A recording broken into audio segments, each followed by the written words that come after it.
What if I told you that one of the most iconic villains in Call of Duty history and the main antagonist from a 90s Nick Cage action movie are basically the same character? No, I'm serious. General Shepherd from Modern Warfare 2 and General Frank Hummel from The Rock are shockingly similar. Both are highly decorated US generals, both lost their men in horrifying ways, both were betrayed by their government, and both decide that the correct response to this injustice is, well, you know, normal stuff. But despite all these similarities, there's one massive difference between them, and that difference completely changes how we see them as characters. Let's start with General Frank Hummel from The Rock. Hummel is a highly respected Marine general famous for his service record, but he led multiple Black Ops missions that were officially never existed. His men died in total secrecy, and when the families asked for compensation, the US government basically said, yeah, about that. No. No. Oh my god! Oh my god! No! They got nothing. No recognition, no reparations, no closure. No benefits were paid to their families. No medals conferred. These men died for their country and they weren't even given a goddamn military burial. So Hummel steals a bunch of VX nerve gas, takes over Alcatraz Island, and threatens to launch missiles at the San Francisco Bay Area unless the government pays the families of his fallen soldiers, which I should clarify is still extremely illegal. Then we have General Shepherd. Shepherd is also a decorated US Army general, but his defining trauma is the loss of 50,000 soldiers in a single nuclear blast in COD 4. 50,000.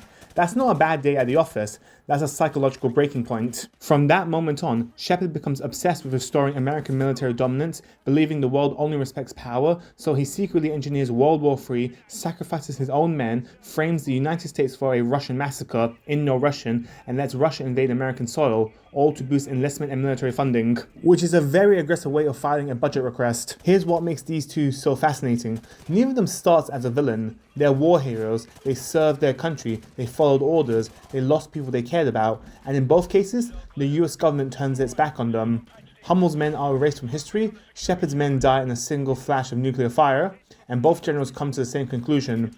My soldiers died for nothing. That belief is what breaks them. Not greed, not power, not insanity, grief. They both feel like the system used them and threw them away, so they decide to make the system listen, and unfortunately, their chosen method is mass violence. This is where things get wild. Both of these men claim they are doing what they're doing for their country. Hummel threatens San Francisco with chemical weapons, Shepherd allows Russia to invade the United States. Let that sink in. One threatens 80,000 civilians, the other enables a full-scale invasion of American cities.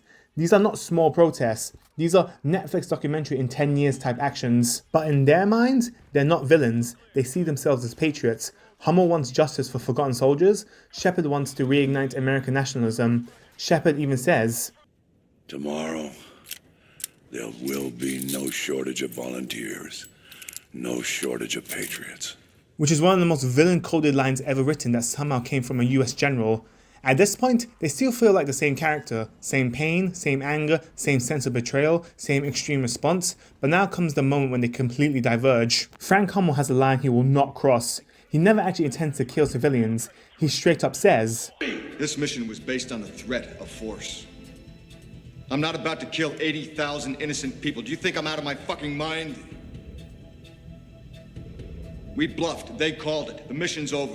Which is hilarious because yes, sir, you did steal nerve gas and occupy Alcatraz, but the point still stands. Hummel is bluffing. In fact, it's not just civilians. Every time a soldier dies, Hummel feels incredibly uncomfortable. When one of his men die when trying to steal the poison gas, he feels incredibly distraught looking at his dead soldier's face. He wants leverage, not mass death. When things go too far, he hesitates. You can see the guilt eating him alive. Hummel's not comfortable being a villain. Now compare that to Shepherd. Shepherd has no line. He sacrifices Joseph Allen without hesitation. He allows civilians to be massacred. He manipulates entire nations. He murders his own soldiers directly and indirectly and leaves them in a pit. This man does not blink. When Hummel is emotionally breaking down, Shepherd is calmly moving chess pieces.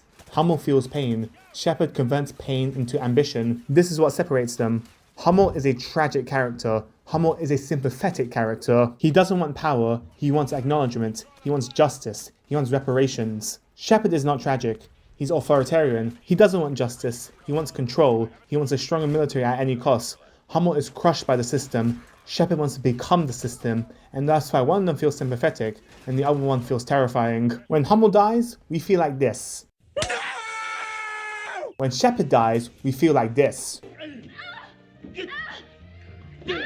So yeah, General Shepherd and General Hummel are basically the same character template. War hero, betrayed, broken, radicalized.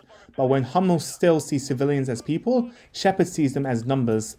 And that one difference makes all the difference. This is Zach, not Zach, signing off. Please remember to like, favorite, comment, and subscribe.